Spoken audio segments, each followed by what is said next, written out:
Hi everyone and welcome back to Team Dominguez Realtors. My name is Juliana and today we are discussing the Louisiana Residential Agreement to Buy or Sell. This is also known as the purchase agreement, the offer, the contract. It's essentially the document that governs the entire sale in a real estate transaction. It's also required in the state of Louisiana. So if you transact any type of real estate business, either on the buy side or the sell side, you are required to use this document. I often see clients, even other realtors, who are not as familiar with the contract as they should be. So I thought I would make a video just explaining step by step each and every clause of this contract. Step one, accessing the document. If you are working with a realtor, your realtor will have access to the Louisiana Purchase Agreement. Hopefully he or she will also train you in understanding the document. If not, if you are purchasing a home on your own without representation or selling a home on your own without representation, you may find this document at the LREC's website. That is lrec.com, which is the Louisiana Real Estate Commission. I have that pulled up here. So you would go to their website, look under mandatory forms, and you would find the document there. As you can see, the top of the document, line 1, is the property description. Address, city, state, zip, and the date. Dates become very important later on in this contract, so you want to make sure that your date is accurate. After the date, we have the top box of the contract here. Top box of the contract is information about both sides of the transaction. So typically in a real estate transaction, you have a listing side and then you have a selling side. The listing side is the brokerage that actually puts the property on the market for sale, and then the selling brokerage is the side that brings the buyer. Like I said, that's typical. Sometimes one or the other side is not represented. Sometimes both are not represented by licensed agents. Sometimes one agent or brokerage will represent both sides of the transaction. Either way, that information is what goes in these boxes. So you have the seller's designated agent name and license number, and the same on the other side for the buyer. This box here, dual agent, is what you would check off if both sides of the transaction are being managed by the same real estate agent. Brokerage name and license number, agent phone number, brokerage phone number. What you need to understand is that most often when you are working with a real estate agent, you're hired by a different person who is that agent's broker. Sometimes they're one and the same. Some agents are actually brokers. Most people that you consider a real estate agent, the technical title for that person is a real estate salesperson in Louisiana. And real estate salespeople are required to work under real estate brokers.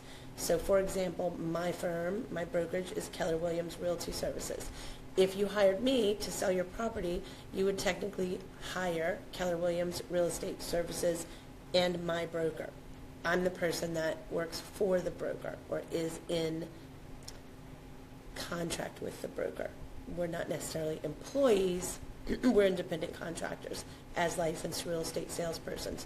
So on this line, we have the brokerage name and phone number, and just beneath it, we have the agent's phone number.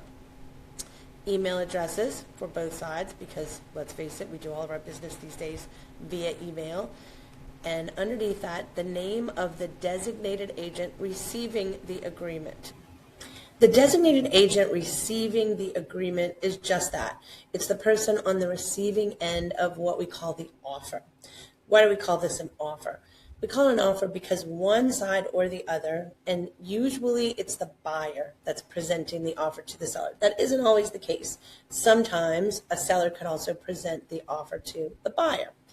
But most often, the buyer looks at a house, decides that they would like to purchase this home, and they present this contract along with all of its terms to the seller as an offer. They're stating to them, here's what I would like to purchase your home, the conditions under which I would like to purchase your home. The other side receives that offer. So the signature here of the designated agent is the person receiving the offer. Like I said, most often that's the listing agent, but not always. It's the person that the offer is presented to. Hope that wasn't too confusing. This part is the day, date, and time that the agent receives that agreement, and any additional comments here. Next section, electronic notice authorization. This is essentially stating that each side agrees to handle communication electronically. Here, the buyer authorizes his or her agent to electronically deliver notices and other communications. Got myself in the way here. To the email address he or she provided to his or her agent. Furthermore, the buyer authorizes the seller's agent to electronically deliver notices and communications to the buyer's agent at the email address shown above. So both sides, the buyer agrees to this, the seller agrees to this. Both boxes are checked off, unless that's not the case, unless one or the other does not agree. That would be part of the offer. The authorization contained in this section is not an authorization for the buyer's agent to communicate directly with the seller or a seller's agent to communicate directly with the buyer. The buyer and seller agree the use of electronic documents and digital signatures is acceptable and will be treated as originals of the signatures and documents transmitted in this real estate transaction. Specifically, the buyer and seller consent to the use of electronic documents, the electronic transmission of documents, and the use of electronic signatures pertaining to this agreement, any supplement, addendum, or modification relating thereto, including but not limited to any notices, requests, claims, demands, and other communications as set forth in the agreement. So again, basically just agreeing that we're going to do business electronically here. Important note here at the bottom, we must have the buyer's initials and the seller's initials on the bottom of each page. Very important. The Real Estate Commission wants to know that each side has read all of the terms on each page of this document. So make sure that that's there. Also at the top of each page, the property description, which is just the address and the contract date. So beginning with line 1 here, we have the property description. I/we offer and agree to buy/sell the property at. Here's the address. Here is the legal description that typically can be found at the assessor's office website, if you don't have it otherwise. And this is the measurement of the property that can be left blank because it adds in here, or as per record title. So it's going to be determined by the title of the property if this part is unknown or estimated. So one party offers to buy or sell the property at this area, including another important part of this contract. We now begin this long list of all of the things that are presumed included in this sale. Buildings, structures, component parts, and all installed, built-in, permanently attached improvements, together with all fences, security systems, installed speakers, as you can see, on and on, cabinet knobs and handles, fixtures, chandeliers, associated hardware, other construction mounts, gas logs. This is all to make clear what is included in the sale of this property. As much as we can define about what's included in the sale, it limits the amount of arguing that might come later over this or that was not left. That's the reason all of these things are entered into this contract. This space here allows you to add things in that are not listed in that section of the contract. As you can see here, the last sentence, the following movable items shall remain with the property, be transferred without any warranty, be deemed to have no value, and shall not be considered as part of the sale price. So if the sellers are leaving behind a washer and dryer or refrigerator, you would want to have these things listed here to make sure that both sides agree that those things are included in the sale of the property. Again, without warranty and not affecting the price of the property in any way. So if there is a front porch swing and you know as the buyer that you want to make sure you get that front porch swing. Make sure that's listed in this part of the contract. As the seller, pay attention to this part of the contract and make sure that nothing is written into those lines that you actually want to keep for yourself. So what do we do if one of the items listed in the section above is something that you want excluded from the sale of the property? That's what this section is for here. All of the above contained in lines 2 through 26 are collectively referred to herein as the property. The following items are excluded from the property sold. So these lines here give you space to write in something that you would like excluded. So maybe you would love to keep great-grandma's chandelier that's hanging above the dining room table. In an ideal situation, you would want to make that clear from the beginning to any buyer that might be interested in your property that that was excluded. But either way, it's time to put it into the offer at the end so that all parties are clear that that particular thing is not excluded. So again, both sides, buyer and seller, want to be very clear on what's excluded from the property being sold. Next section is mineral rights. If the seller transfers any mineral rights, they are to be transferred without warranty. So this section is the percentage of mineral rights owned by the seller that are to be reserved and retained by the seller. So if the seller of the property wishes to maintain ownership of any part of the mineral rights of that property, it gets listed here, the percentage of the mineral rights. The seller shall waive any right to use the surface for any such reserved and retained mineral activity or use. So the seller is not allowed by law to come onto the property for the purpose of using those mineral rights, even if he or she maintains ownership.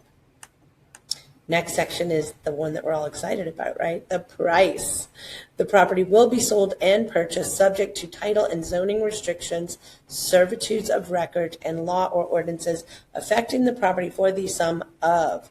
This part, the price is written out, and this part is listed numerically, hereinafter referred to as the sale price of the property. Once again, buyer's initials, seller's initials on the bottom of every page, and property description at the top. Next section is the act of sale date. The act of sale is to be executed before a settlement agent or notary public to be chosen by the buyer. Buyer gets to choose the act of sale date on this date or before, if mutually agreed upon. Any change of the date for execution of the act of sale must be mutually agreed upon in writing and signed by the seller and the buyer. At closing, the buyer must provide good funds as required by Louisiana statute. Here's the thing about the act of sale, it can kill your contract. Be very careful when choosing that date. Make sure if you're working with a lender that he or she can guarantee to get you to the closing date by the date that you put into that contract. Whatever date your lender gives you, I would suggest go a few days beyond that just to be sure. Most often, by the time we get to that date, both sides want to get that deal done, and we can do an extension, but that's not written into the contract as a forced thing. So if you can't make it to that date, the other side is not required to offer you any type of extension, and you could lose your property.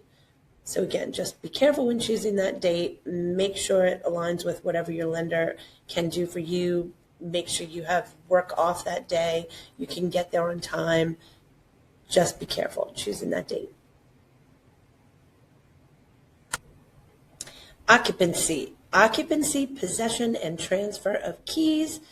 Access is to be granted at act of sale unless otherwise mutually agreed upon in writing. That's the fun part. You get those keys at the act of sale. Every once in a while, there might be a different situation in which the buyer leases the property for a time or something doesn't align with those move-in dates and you might make a different agreement. But if nothing else is put into place, then transfer of property takes place at the act of sale. That's what's normal. Next section is contingency for sale of buyer's other property. If you put an offer in on a home that you want to purchase, but you need the funds from selling another home to purchase that one, this is the situation you would be in. This contract would be contingent upon the sale of your property. That is truly another video all in itself, because there are a lot of nuances to that situation. But if you are in that situation, it is to be noted on the contract here.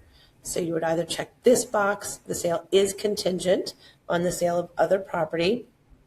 Note that if this is your situation, you must have an attached addendum to reflect that situation. And we'll do another video on that contingency addendum and what the stipulations are for that situation. If your property is not contingent, obviously you would check this box here. This sale is not contingent upon the sale of another property. Next section of the contract, beginning on line 61 here, is financing. Why is financing included? The seller of that property has a right to know that you can afford to purchase the property. When you put the offer in for a property as a buyer, you're going to submit to the seller some degree of proof that you can afford this property and that you have the means to purchase it. Typically, that takes the form of a pre-qualification or pre-approval letter from a lender, unless it's a cash sale, in which case that seller may want to see proof of funds. So you might show some bank statement, some snippet of a bank statement or bank account that shows that you have the amount of money that's needed to purchase the property. Either way, you need to note in your contract how the sale is being financed. Remember, too, that this is another part of your offer that is sort of a negotiation tactic in a way. Sellers sometimes are considering several offers. So what type of financing is most attractive to that seller? Obviously, cash is king, right? So a cash offer is most often going to be preferred to any type of financing, unless it's a much lower offer. But all of these factors play in when a seller is considering whether or not to accept an offer from a buyer. So that's why this information is included. This box would be checked off if it's an all-cash sale. The buyer warrants the buyer has cash readily available. Again, you're going to want to prove that to close the sale of this property, or financed sale. This sale is conditioned upon the ability of buyer to borrow with this property as security for the loan the sum of X amount of dollars or percentage of the sales price by a mortgage loan or loans at an initial interest rate not to exceed this amount. What does that mean? That means that you are placing into that contract kind of a loophole for yourself should your lender decide, or some means beyond the control of your lender decides that that interest rate is going to rise up to a level where you're not comfortable taking out that loan. So let's say you put on this space 8% interest. That means if your lender cannot get you that loan for 8% or less, you are free to leave this contract. You can't be forced to take out a loan that's higher in interest rate than what you're comfortable pursuing. That's what that part is for. So we put the sum here and the interest rate here. This part is the amount of years for your mortgage. So amortized over a period of not less than X amount of years. Most mortgages are 30 years, some are 15. You might see a 10-year mortgage. Whatever that mortgage is, the number of years is going to go in the blank there. Payable in monthly installments or any other terms as may be acceptable to the buyer, provided that these terms do not increase the cost, fees, or expenses to the seller. The loan shall be secured by. So in this section, you're going to check off the type of loan that you're getting. Fixed rate mortgage, adjustable rate mortgage, rural development. There are many different loan packages, and that's something that you'll work out with your lender when you talk about purchasing a property, but you need to enter that into the contract. Important to note, every term of this contract is legally binding. So technically speaking, if you start out with one type of loan and for whatever reason your lender can't get you that loan product or something is different, if the other side of that transaction doesn't agree to change that, they could technically walk away. Not typically going to happen, but it could. So it's important, once again, to make sure before you start that your financing is in order prior to submitting that offer, so that there isn't anything in it that could potentially put you in danger of losing your contract. So you check off the type of financing that you receive here. Again, number of years, interest rate that you don't want to go above, and the amount that you're going to finance for the property. The buyer agrees to pay discount points not to exceed a certain percentage of the loan amount. Discount points is another part of a loan product that we could discuss in another video. If you're going to be using discount points, you would note here that they aren't to exceed a certain amount, very similar to the interest rate, just a protective measure for you as the buyer, so that you don't get stuck into a loan that you're not comfortable with. Other financing conditions here. There may be some other different conditions that your lender puts forth that you'd want to make sure entered into the contract in this section. Another important thing to note in a contract, if something is going to be left blank, you want to put something in that space, either an NA, some dashes, something to show that that was intentionally left blank and not mistakenly left out, or leaving room for someone to come and add something into that contract without your permission. So just an important thing. Next section is a reiteration of your obligation to buy. So the buyer acknowledges and warrants that the buyer has available the funds which may be required to complete the sale of the property, including but not limited to the deposit, the down payment, closing costs, prepaid items, and other expenses. You want to make it clear to the seller that you are able to purchase this property, essentially, in all the terms that that includes. If this sale is a financed sale, buyer acknowledges that any terms and conditions imposed by the buyer's lender or by the Consumer Financial Protection Bureau shall not affect or extend the buyer's obligation to execute the act of sale or otherwise affect any terms or conditions of this agreement except as otherwise set forth herein. The buyer shall supply the seller, very important part of the contract here, written documentation from a lender that a loan application has been made and the buyer has given written authorization to lender to proceed with the loan approval process within X number of calendar days after the date of acceptance of this offer by both parties. What does that mean? When you approach a lender and express an interest in purchasing a property and getting a loan, that lender will collect information from you that is preliminary. With that preliminary information, maybe some pay stubs, your written word about the amount of money that you make, your tax returns, anything that you verbally express to that lender, along with an initial credit report that they have run, will give to you a pre-approval letter. That letter is what you will use to put your offer in. That letter says to the seller that this lender is standing up to say, yes, we believe this person qualifies for this loan. However, you have not yet officially applied for that loan. So you submit the offer, the other side counters, accepts the offer, you both come to the same terms, agree on those terms. Now you're under contract. At that point, you have to go to your lender and you have to actually make the application. That's when you submit all of the documentation. It's a much more thorough process. You have an obligation to let the seller know that you've completed that step. That is what this part of the contract is about. And you as the buyer get to choose how many days you'd like to have to present that to the seller. Another part of the contract that is negotiable. Your seller could respond back and say, no, we want this information given to us in only 2 days, where you may have put 5 into the contract. Whatever amount of days that you put into that contract, in that number of days, you need to submit written proof to the seller, seller's agent most likely, that you have in fact applied for that loan. And the loan officer needs to sign that. That's another part of this contract that leaves you susceptible to going into a breach of contract.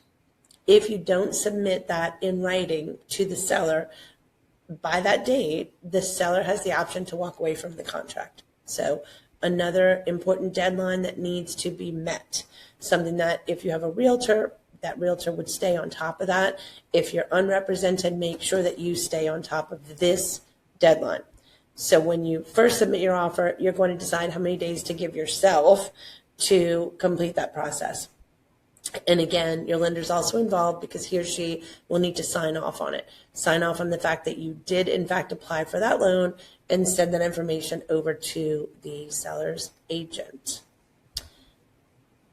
If the buyer fails to make loan application and to supply seller with written documentation of that application and buyer's written authorization for a lender to proceed with loan process within this period, the seller may, at the seller's option, elect in writing to terminate the agreement. Again, initials at the bottom of the page here, property description at the top, and the date. Declare the agreement null and void by giving the buyer written notice of the seller's termination. So this is where the seller is saying, we don't believe you anymore. You gave us your word that you were going to apply for this loan. You did not do it. We're walking. We're putting the property back on the market to find someone who is a more serious buyer. So don't let that happen to you. If the buyer is not able to secure financing, the seller reserves the right to provide all or part of mortgage loan under the terms set forth above. Another really interesting part of a contract of which most people are unaware. If you can't get your loan for whatever reason, and the seller can provide the means to finance that, you are bound to purchase the property using the funds provided by the seller. So something. Beginning at line 97, proration, special assessments, and other costs. This section dictates the who pays what at act of sale.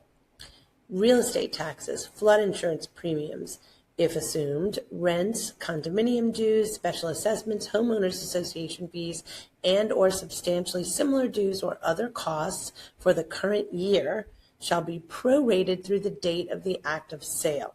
So essentially, seller is going to pay everything from the beginning of the year up until the date of the act of sale. Buyer will pay from there. So if there are prorations involved in that calculation, they're set forth in the contract. Act of sale costs, abstracting costs, title search, title insurance, and other costs required to obtain financing shall be paid by the buyer, unless otherwise expressly provided for by the parties pursuant to a written agreement. So as you're probably aware, oftentimes things like that are negotiated into the contract. Maybe a seller decides to help the buyer with closing costs. That needs to be expressly written into the contract using an addendum. If it isn't, it's assumed that buyer covers those costs. Next section here, line 103. All necessary tax, mortgage, conveyance, release certificates or cancellations, and the seller closing fees, if any, shall be paid by the seller. On or before the date of act of sale, the seller shall also pay all previous year's taxes, special assessments, condominium dues, homeowners associations dues, and or substantially similar dues or other costs which were incurred or bear against the property prior to the act of sale, unless otherwise expressly provided for by the parties pursuant to a written agreement. So you can't leave the buyer holding the bag. The seller has to make sure everything is taken care of and current up until the time that the property is transferred. For this agreement, special assessment includes, but is not limited to, any assessment levied against the property for payment of local improvement costs by state or local government authorities, political subdivisions, quasi-public bodies, or other public or private entities pursuant to agreement, contract, or law.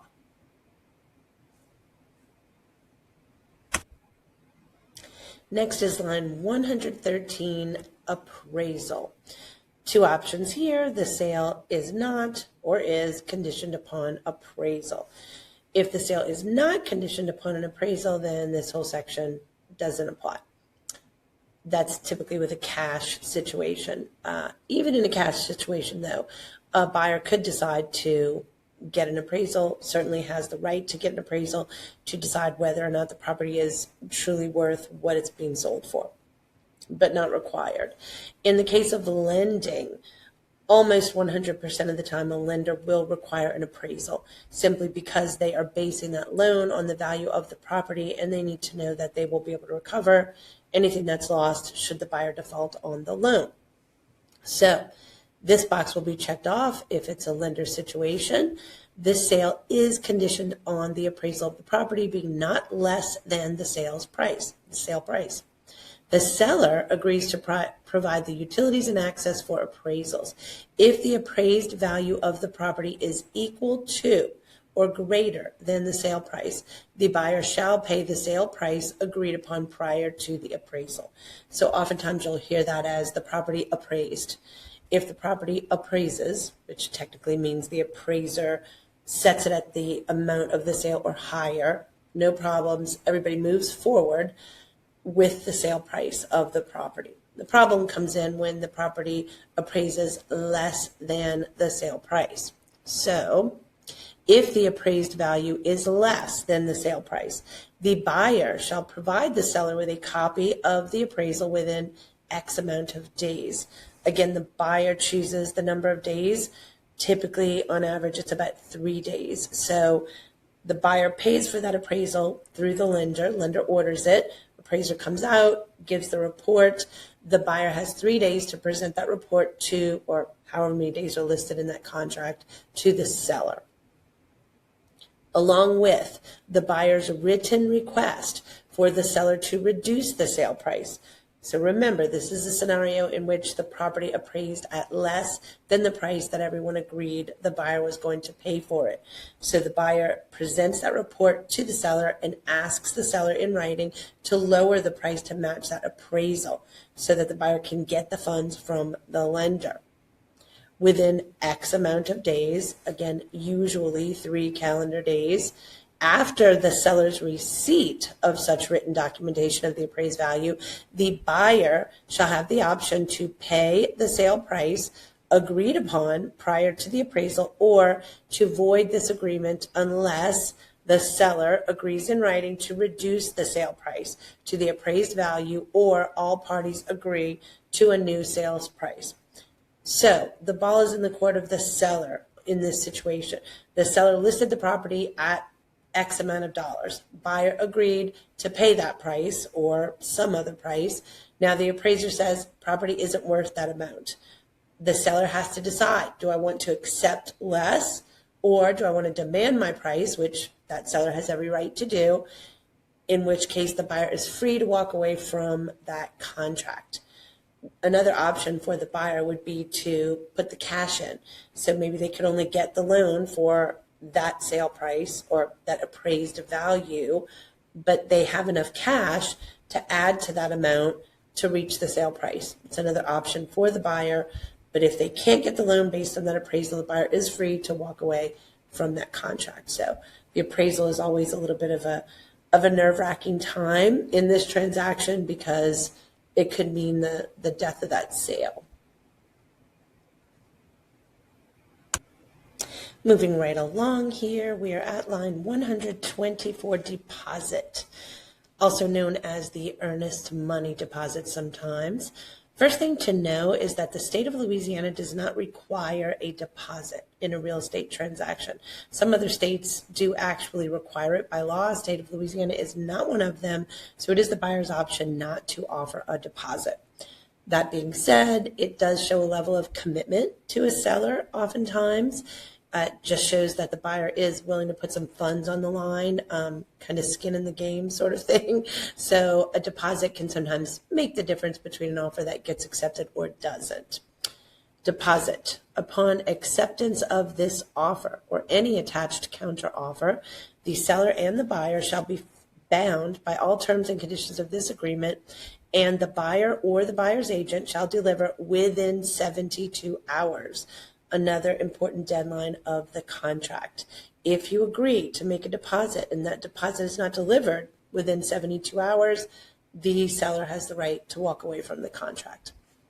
Upon notice, within 72 hours upon notice of acceptance of the offer, the buyer's deposit, in the amount of, again, buyer decides the amount of the deposit, usually 2 to 3% is kind of typical, but completely up to the buyer. You can offer $500, $5,000, nothing. It's up to the buyer. That gets filled in here. Or percentage of the sale price to be paid in the form of. We need to note on this part of the contract what form that deposit is going to take: cash, check, certified funds, electronic transfer, or here, no deposit. And who is going to hold this deposit.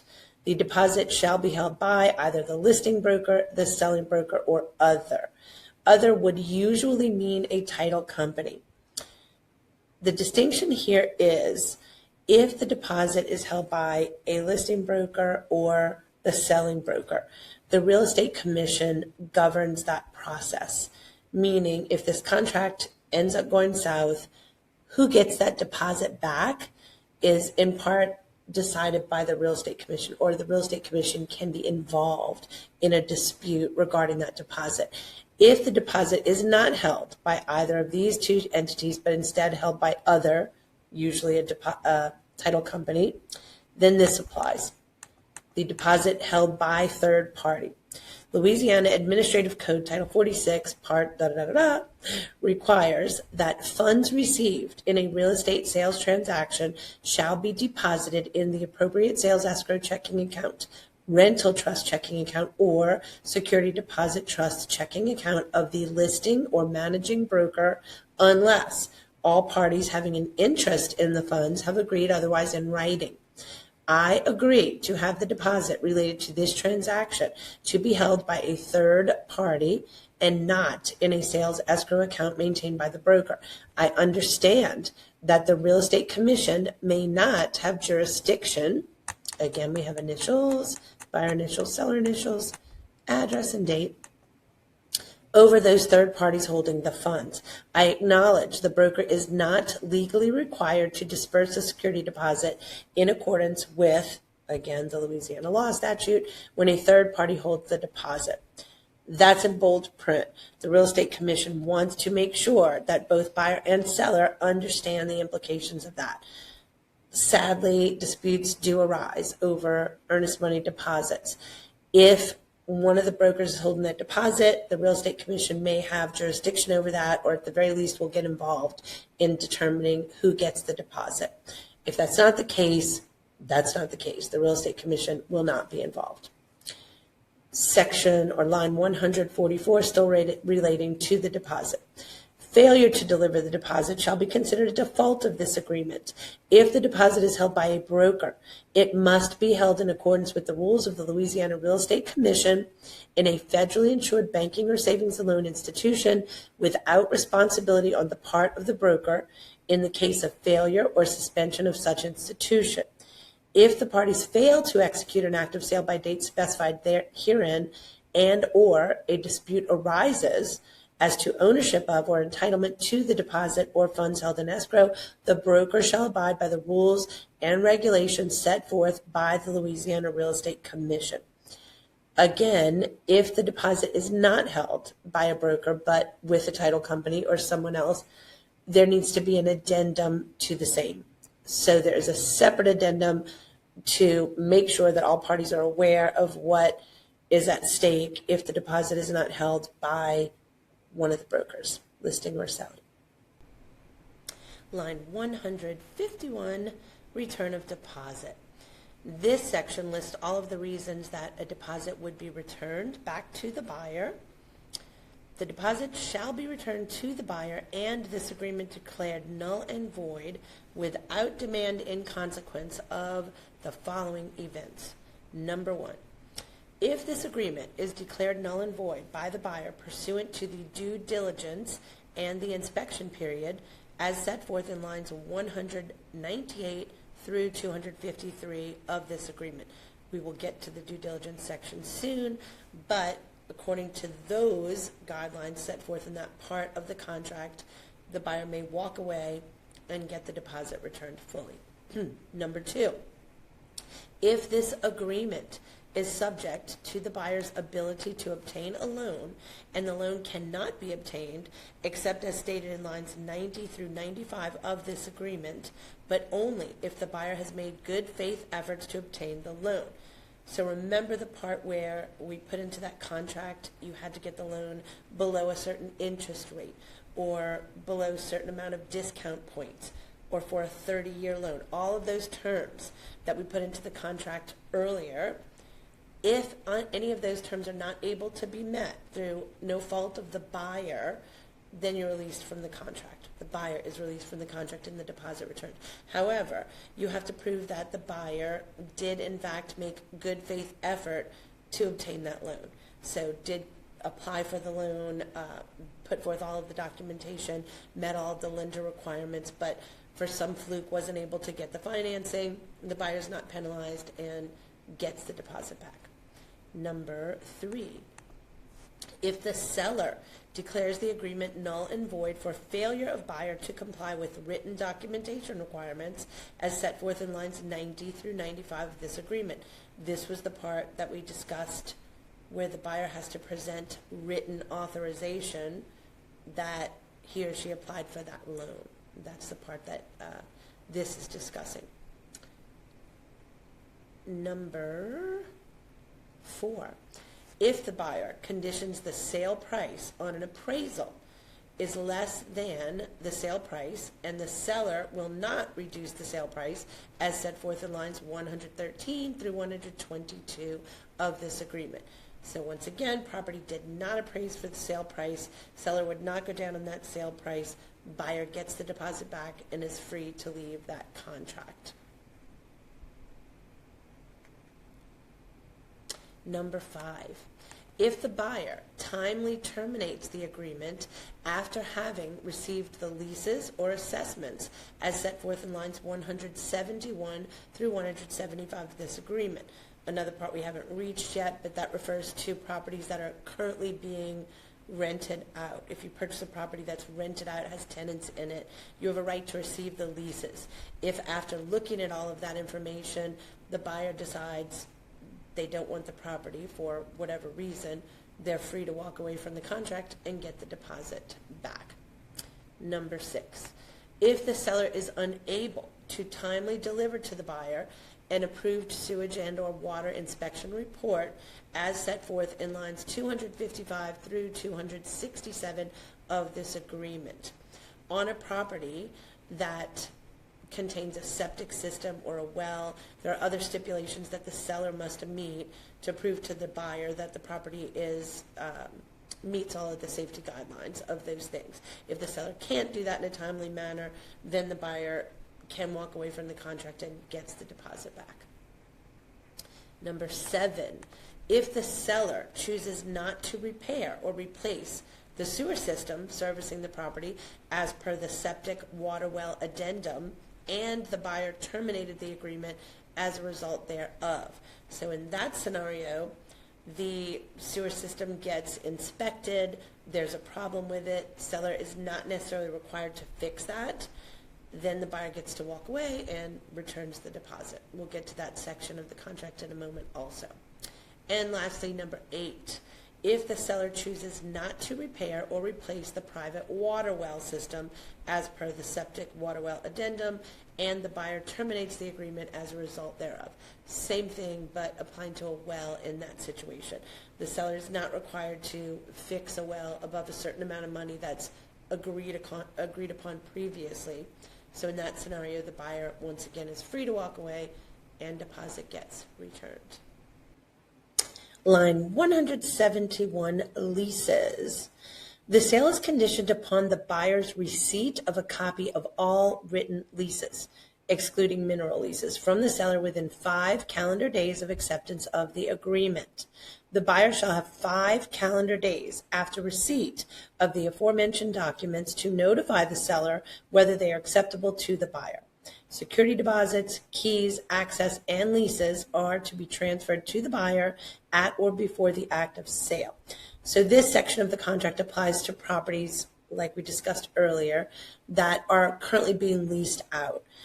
Obviously, the buyer would have an interest in what those leases entail because the buyer is now going to be responsible to uphold his or her end of that lease.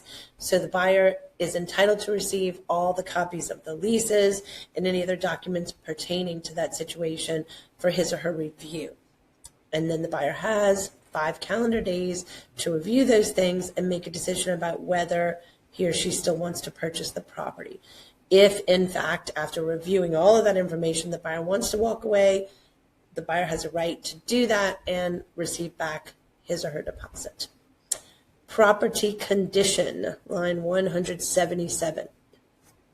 The buyer acknowledges, notice this is in all caps. The LRAC will do that when they want to make sure that this information stands out. The buyer acknowledges that the sale price of the property was negotiated based upon the property's apparent current condition.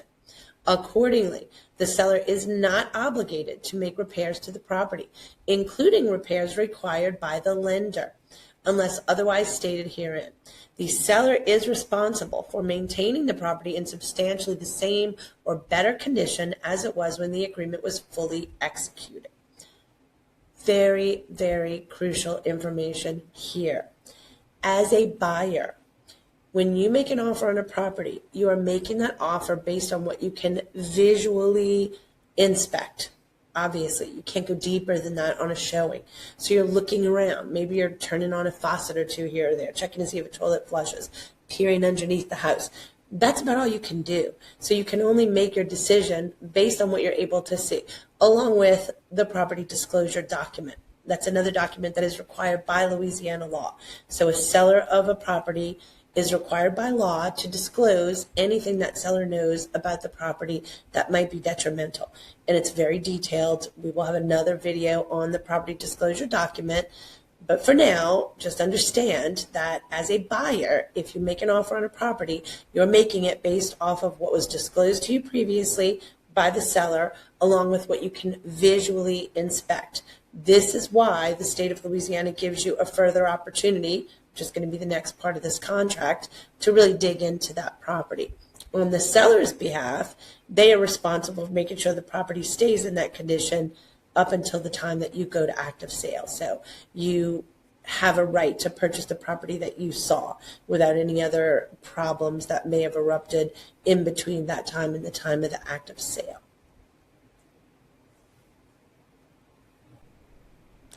Line 183, the due diligence and inspection period.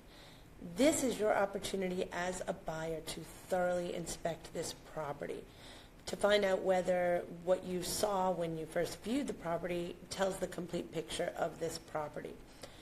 We want to assume sellers are honest, and 99% of the time they are.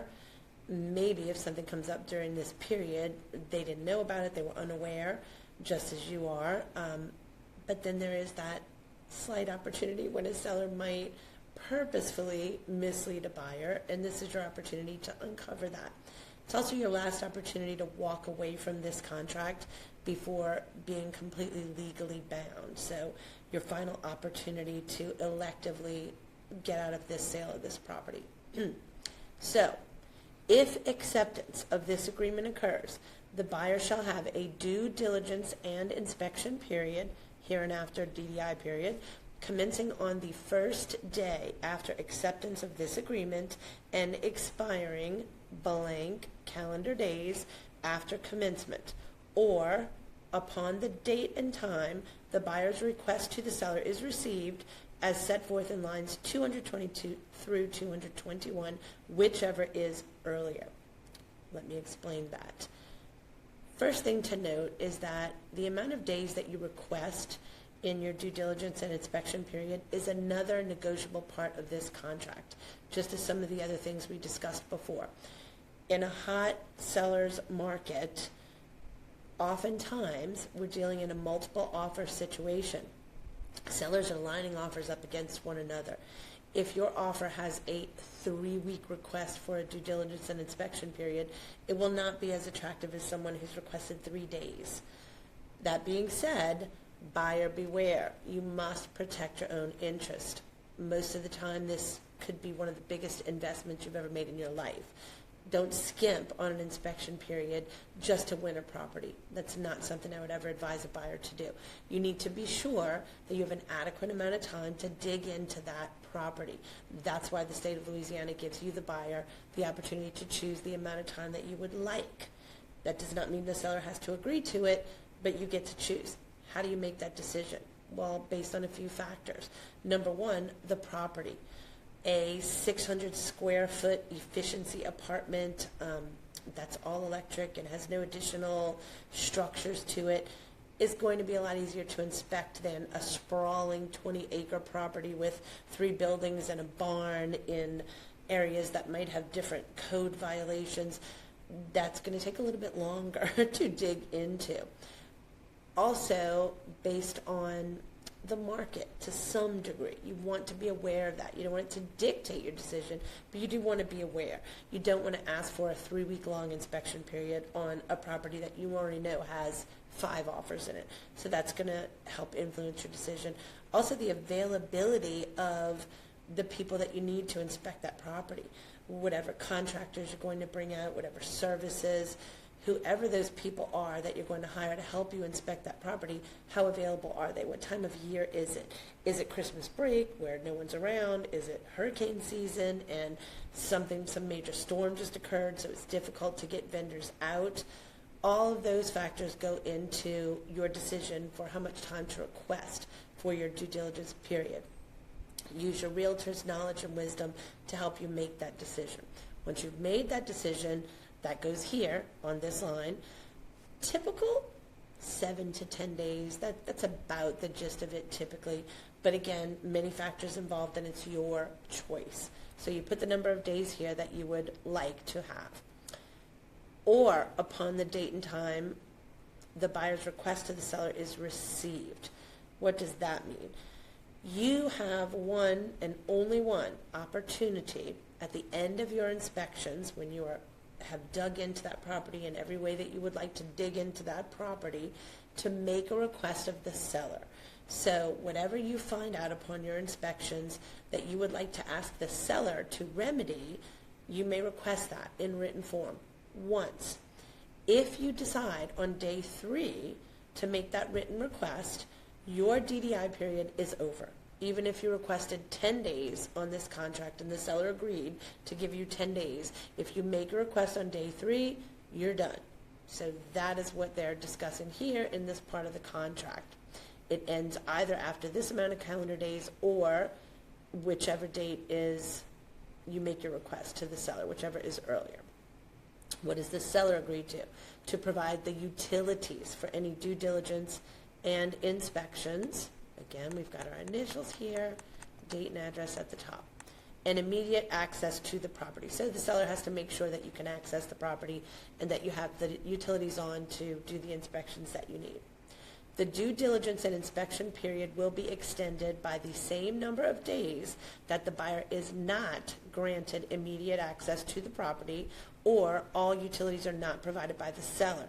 So your DDI period begins on day 1 after this contract is accepted by all parties. So we present the offer, the buyer presents the offer to the seller typically. The seller may counter, buyer may then respond, seller either counters or accepts. Throughout that process of the back and forth, once everyone has agreed, then we're considered under contract.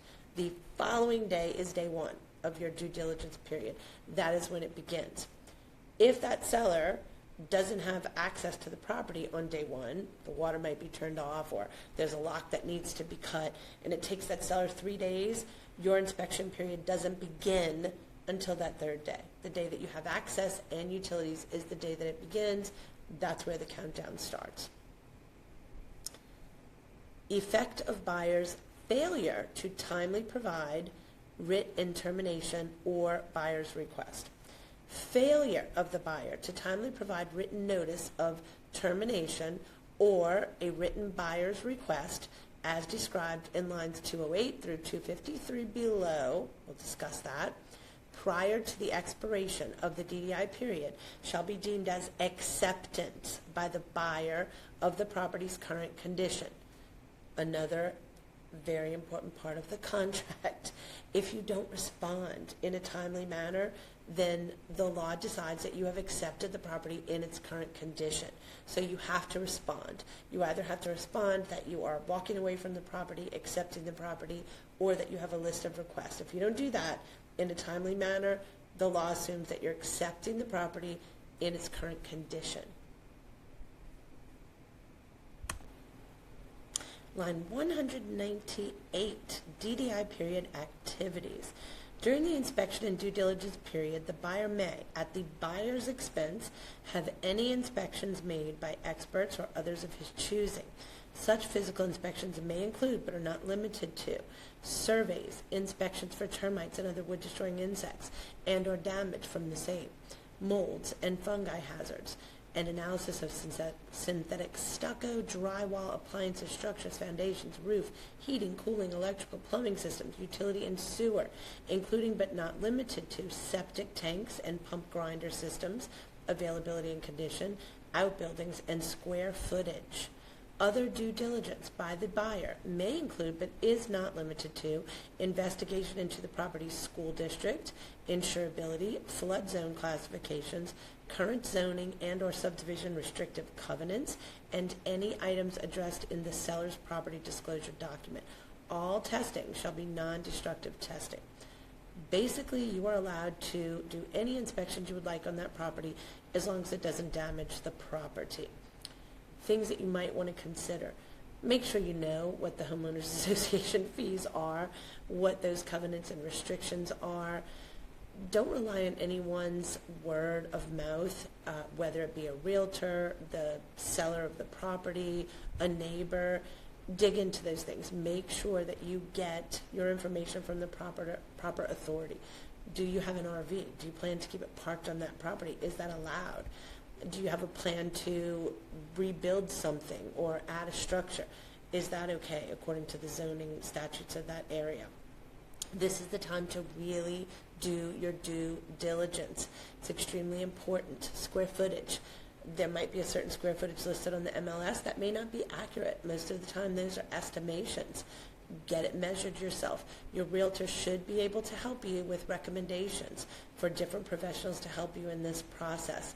Don't forget about sewer pipe inspections. We've seen lots of money be spent to repair those types of things. So dig underneath the ground. That's important. Look into foundational issues. Anything at all that you're concerned about with that property, this is your time to find out the information that you need to make the best decision for you and possibly your family.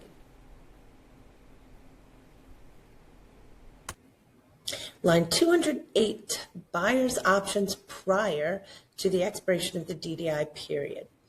If the buyer is not satisfied with the condition of the property or the results of the buyer's due diligence or investigations, the buyer may choose one of the following options prior to the expiration of the DDI period. Option number 1, the buyer may elect in writing to terminate the agreement and declare the agreement null and void. So once again, you can walk away from this contract for any reason. You don't need to provide a reason. You don't need to provide any documentation. This is your opportunity to be free of this contract because you've simply decided upon further investigation that it isn't something that you want to purchase. Totally fine. You get your deposit back. All is well. Effect of the buyer's termination of the agreement pursuant to option 1.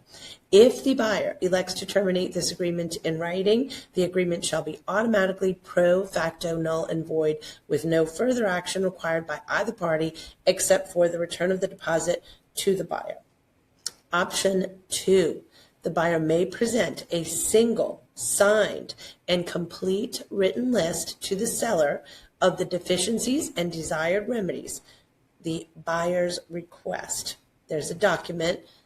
We outline in that document every single item that the buyer would like remedied, would like repaired or compensated for in that document. If the buyer elects option 2, the following process shall apply. 1, A, seller's response to buyer's request. If provided a buyer's request, the seller shall respond in writing as to the seller's willingness to or refusal to remedy any deficiencies identified in the buyer's request. Seller's signed written response shall be provided to the buyer within 72 hours of receipt of the buyer's request, which is now called the seller's response. Keep in mind, the seller is not required by law to repair anything, no matter how big the damage is, whether it's a safety hazard, does not matter. The seller is not required, even though the buyer's loan company may require that repair. Seller still is not required by law to make that repair. It is only a request on the part of the buyer. The seller can always say no.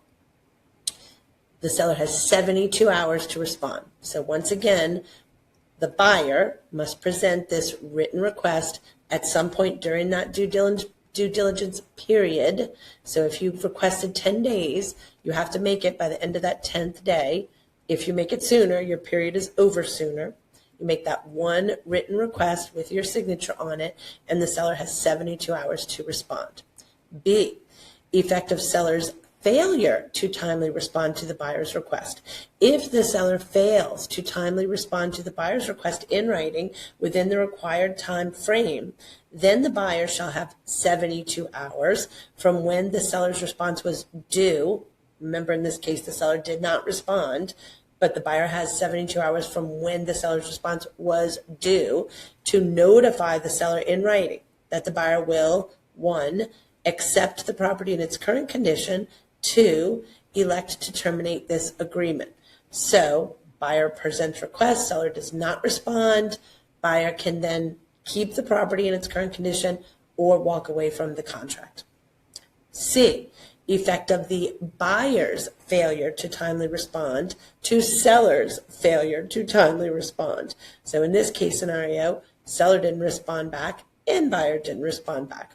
If the buyer fails to provide this notice, lines 228 through 232, in writing within the required time frame, the agreement shall be automatically, with no further action required by either party, pro facto null and void, except for return of deposit to the buyer. So once again, in that scenario, buyer requested a list of items, seller didn't bother to respond, buyer didn't respond back again, contract is dead. Deposit goes back to the buyer. Not very often that's going to happen, but there's always a case. Number 2, buyer's response to seller's response.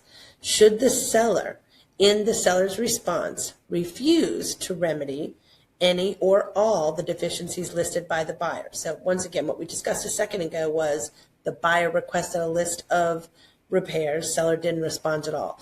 In this scenario, seller did respond to the buyer's request. Should seller refuse to remedy any or all the deficiencies listed by the buyer, then the buyer shall have 72 hours from receipt of the seller's response, or 72 hours from the date that the seller's response was due, whichever is earlier, to take one of the following actions, which is the buyer's response. The buyer's response shall be provided to the seller in writing, always in writing. Number 1, accept the seller's response to the buyer's request. So again, the seller responded and said either I will fix these things or I won't, or some combination. The buyer can accept it. Or number 2, accept the property in its current condition. Or number 3, elect to terminate this agreement in writing, which shall automatically make the agreement ipso facto null and void, with no further action required by either party except for the return of the deposit to the buyer. B, effect of buyer's failure to timely respond to seller's response. If the buyer fails to respond to the seller's response within the time specified, then the agreement shall be automatically, with no further action required by either party, ipso facto null and void, except for return of deposit to the buyer. Upon receipt of the writ and buyer's response to the seller's response, the seller shall not be required to remedy any additional deficiencies requested by the buyer unless the parties enter an additional agreement in writing. So once this negotiation period is over, the seller has no more obligation to repair anything. It could happen if both parties agree that it's going to happen, but the seller's not required. So that DDI period can get a little bit confusing. The most important thing to remember as both buyer or seller, or either buyer or seller, is keep the deadlines. Always respond in a timely manner. So as a buyer, make sure you do all the inspections that you think you could possibly need and then some.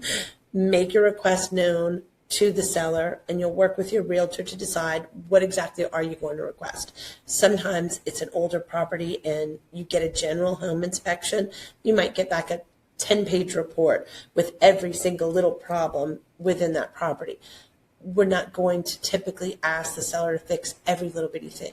We're going to think safety for the most part, and we're going to think hazards. Safety and security are the two most important things. So hopefully you have a knowledgeable realtor that will sit with you, work through these things, and decide which issues are really important to you and which ones maybe don't matter as much. So make sure you get that list together, you get it presented before your inspection period ends.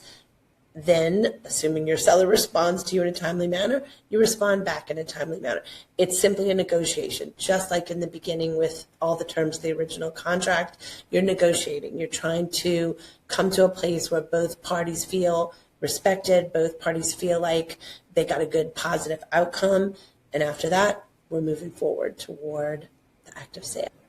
Line number 255, trucking along here, private water sewage. Either there is, or, depending if it's singular or plural here, and what number, private water system servicing only the primary residence, and the attached private septic water addendum inspections shall include only the system or systems supplying service to the primary residence. So in this scenario, we do have a private water system.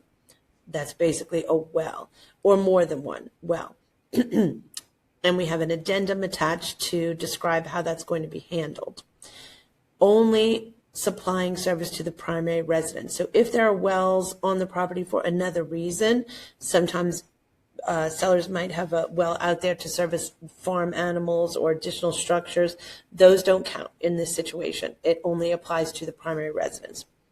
There is R, and the number, private septic/treatment system servicing only the primary residence, and the attached private septic water addendum inspections shall include only those systems supplying service to the primary residence. So this is just a place to note in the contract whether there exist private water systems and private septic treatment systems.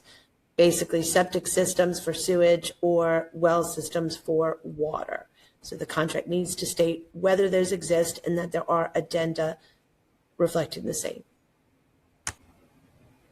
If there are no private septic or water systems, then we check one or both of those boxes.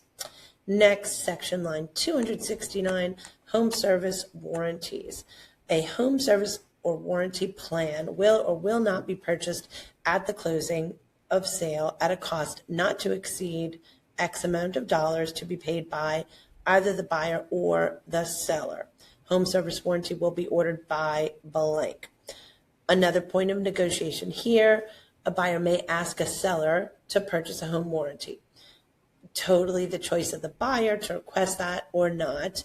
The buyer could also put into the contract that he or she is going to purchase that warranty at the time of closing and that it won't exceed this amount of money.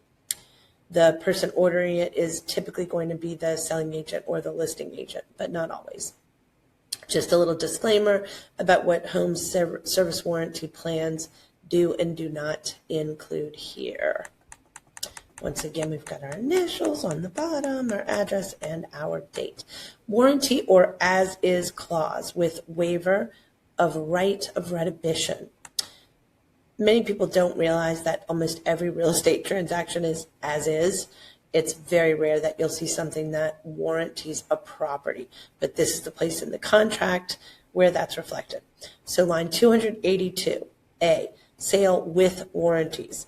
The seller and the buyer acknowledge that this sale shall be with full seller warranties as to any claims or causes of action, including but not limited to retribution pursuant to Louisiana Civil Code, blah, blah, blah. If the sale is warranted, that box will be checked. Whole different scenario, not the typical thing. Most often what we see here is a sale as is without warranties.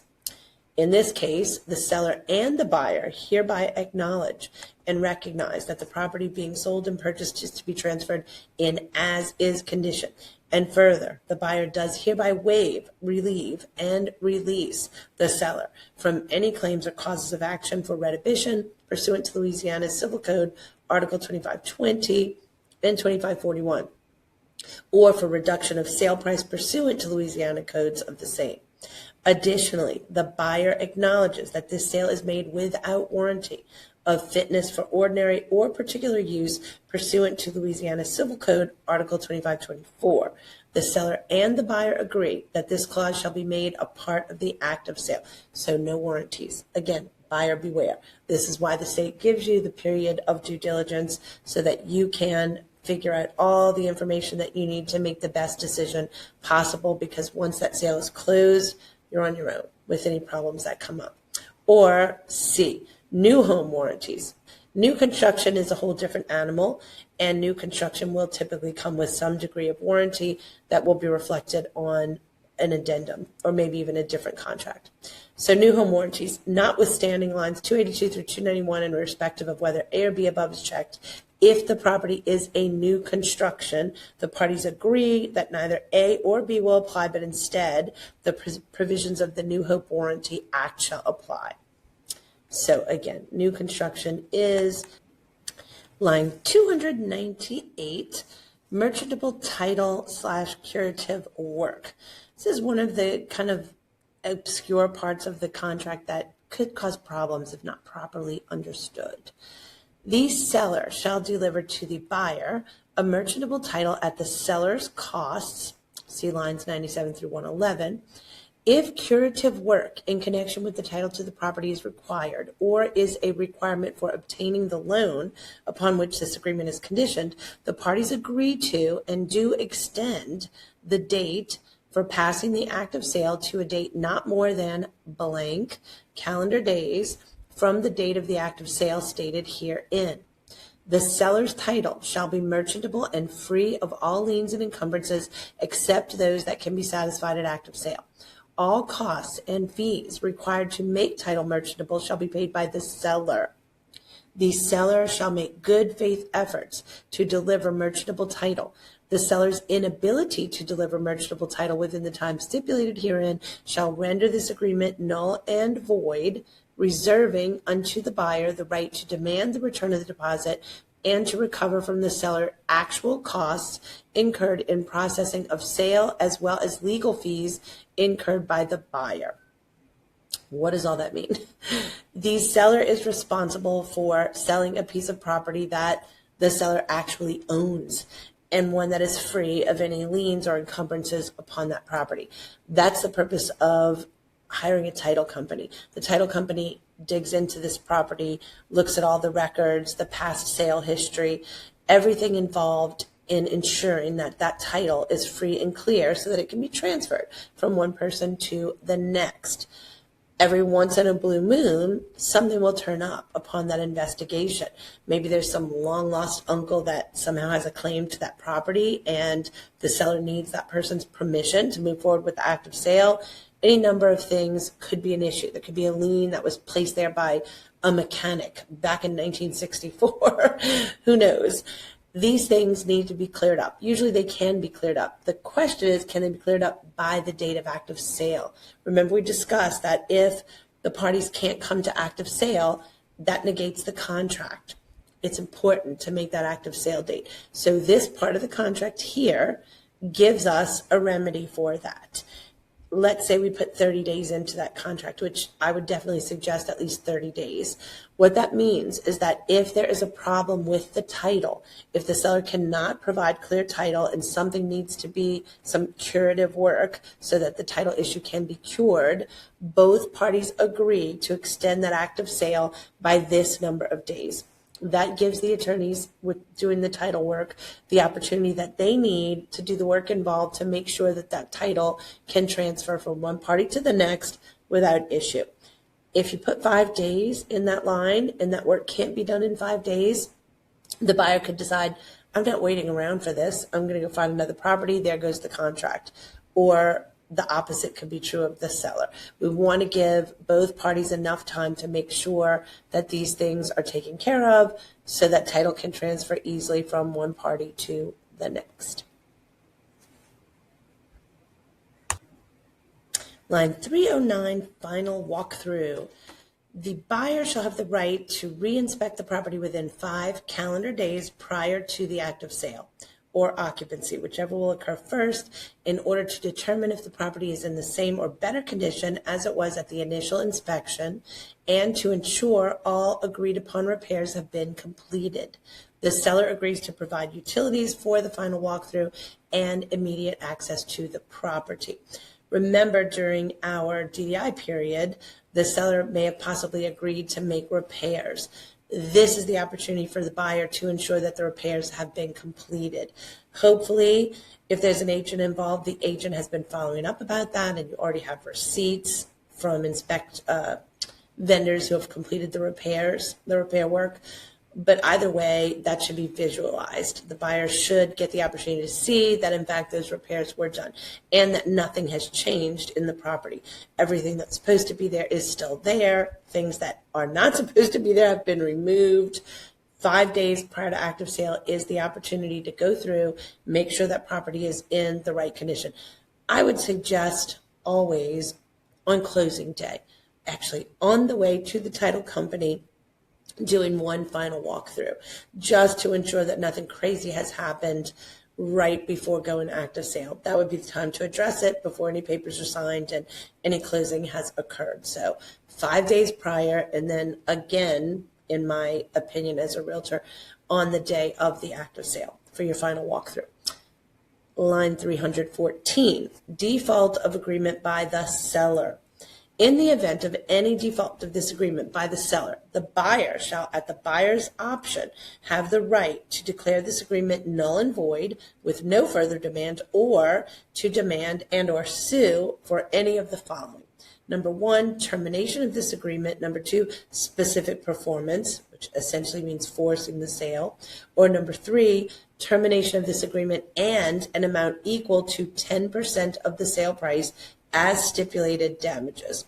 Further, the buyer shall be entitled to the return of the deposit.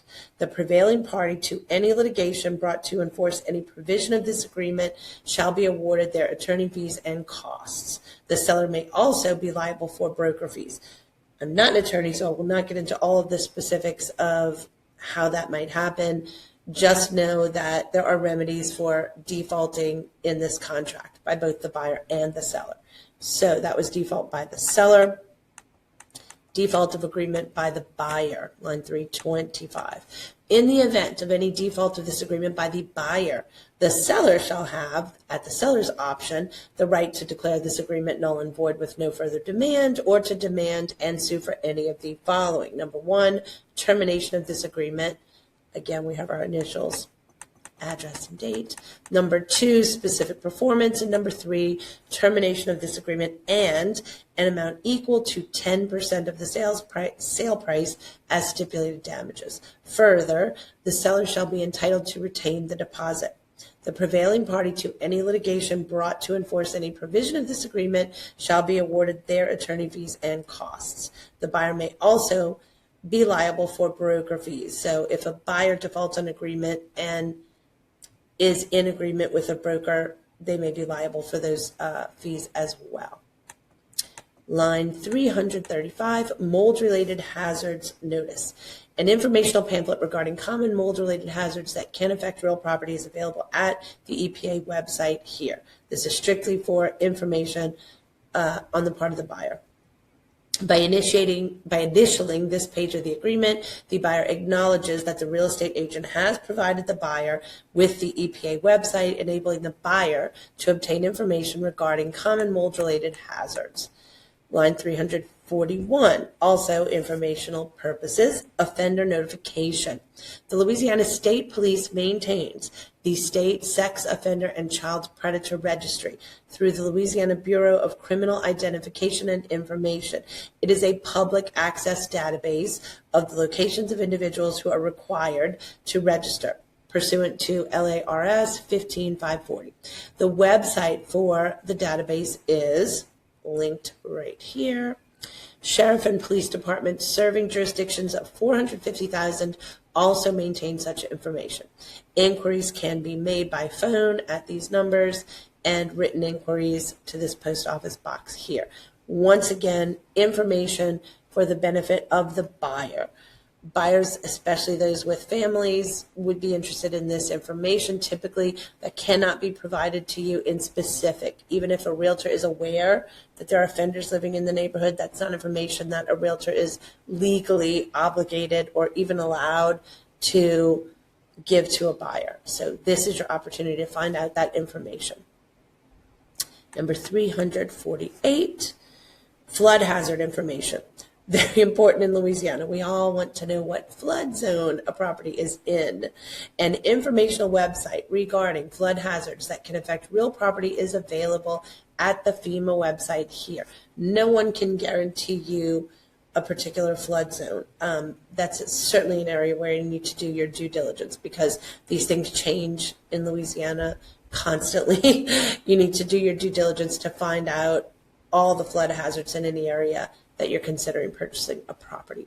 Choice of law. This agreement shall be governed by and shall be interpreted in accordance with the laws of the state of Louisiana. Deadlines. Time is of the essence, and all deadlines are final, except where modifications, changes, or extensions are made in writing and signed by all parties to this agreement. All calendar days, as used in this agreement, or as are put forth in this agreement, shall end at 11:59 p.m. in Louisiana.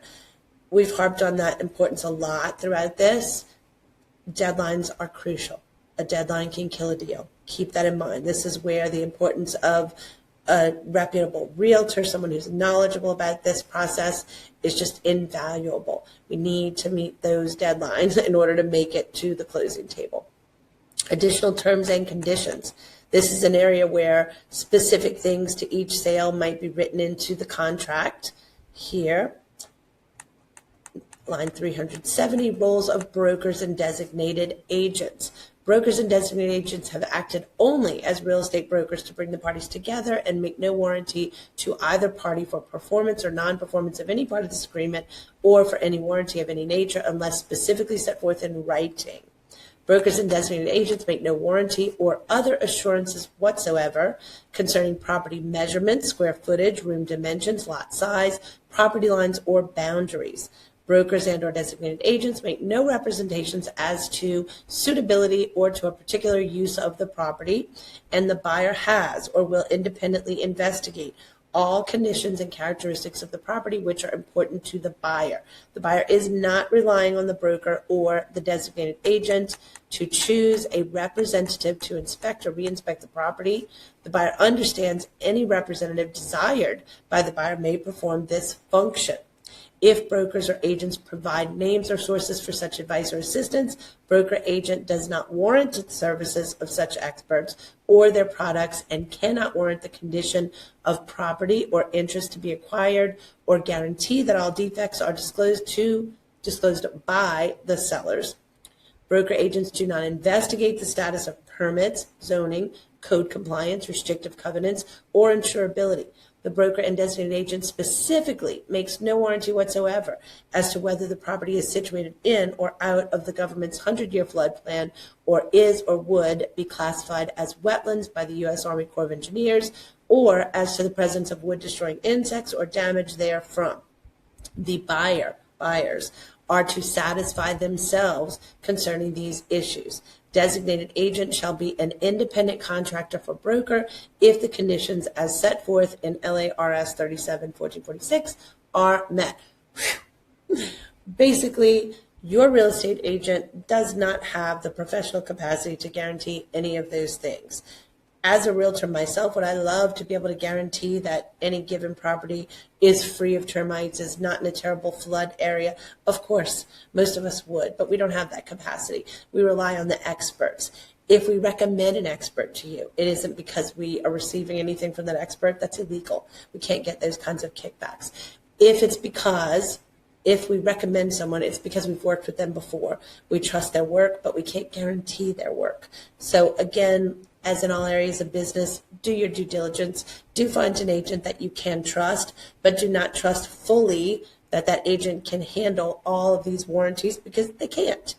Even by law, they are not allowed to. So do your due diligence, find the proper experts, and trust them. Trust the expert in his or her field. Trust your agent to do what you've hired that agent to do, which is get you through this entire transaction.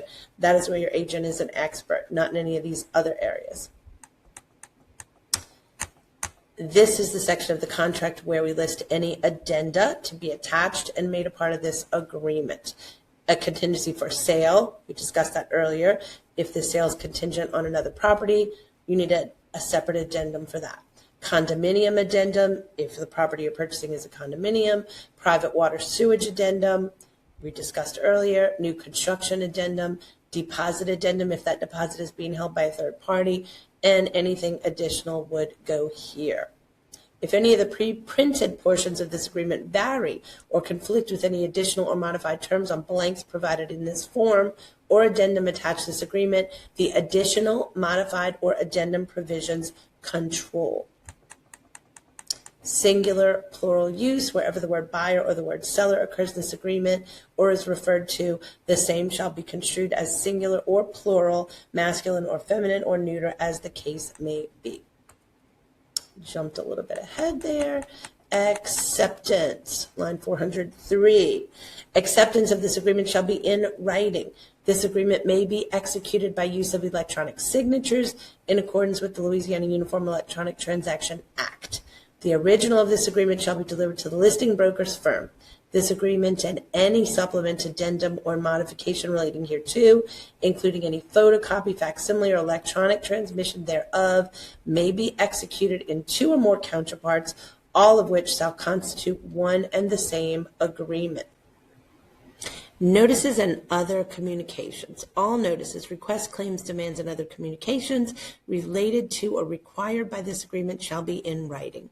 Notices permitted or required to be given, excluding service of process, shall be deemed sufficient if delivered by mail, hand delivery, overnight delivery, facsimile, email, or other e-signature transmissions addressed to the respective addresses of the parties, as written on the first page of this agreement, or at such other addresses as the respective parties may designate by written notice. Line 416, contract. This is a legally binding contract. When signed by both the seller and the buyer, read it carefully. If you do not understand the effect of any part of this agreement, seek legal advice before signing this contract or attempting to enforce any obligation or remedy provided herein. It's a big deal. If you don't understand any part of this contract, have your realtor explain it to you if that is insufficient, because once again, a realtor is not a lawyer, is not a legal expert, but your realtor should be able to connect you with a title attorney, a real estate attorney that could help explain this to you. Make sure you understand what you're signing before you enter into this contract. Entire agreement. This agreement constitutes the entire agreement between the parties, and any other agreements not incorporated herein in writing are void and of no force and effect. Again, initials. Property description, date. Line 422, expiration of offer. An offer doesn't last forever. The buyer decides, or whoever's presenting the offer, as we said, usually the buyer, how long the buyer is going to give the seller to accept the offer. Another negotiation tactic that your realtor will discuss with you. How long you give the seller is dependent on many factors, but it's written into the contract here. This offer is binding and irrevocable until this date and this time. Remember, time is of the essence in this contract. The acceptance of this offer shall be communicated to the offering party by the deadline stated on line 423 to be binding and effective. So the person responding to this offer must respond within this expiration of offer period for it to be binding and effective. Expiration of offer is placed into the contract here. Person presenting the offer signs, dates, and prints his or her name here. Usually the buyer, but sometimes the seller is the one presenting the offer. If there's more than one buyer or seller presenting the offer, that's what these lines are for. It's signed, it's dated. It is then sent off to the opposite party along with any addenda that are part of the contract. After it's sent off, this section here, this offer was presented to, is going to be filled out usually by the agent who's presenting the offer to the other side, typically the seller. So offer was presented to usually the seller by usually agent's name on this day, date, and time. Super important that this falls within that expiration of offer period for the contract to be binding. And then the seller decides, or buyer, whether he or she accepts, rejects, or counters this offer, signs, prints, dates. If it's a counter, there will be an attached counter offer that lays out the counter offer terms. If no counter offer, the offer is then presented back to the other party, usually by the agent. Day, date, and time is noted there. Initials, initials, and here is the end of our purchase agreement. I will do other videos related to the various addenda that could be attached to this agreement. Thank you for watching. If you have any other questions, please do reach out. I'd be happy to connect you with an attorney if you find that necessary, or answer any questions that I can answer myself. Most importantly, familiarize yourself with this contract before using it as a buyer or reviewing it as a seller, and best of luck to you in all of your real estate transactions.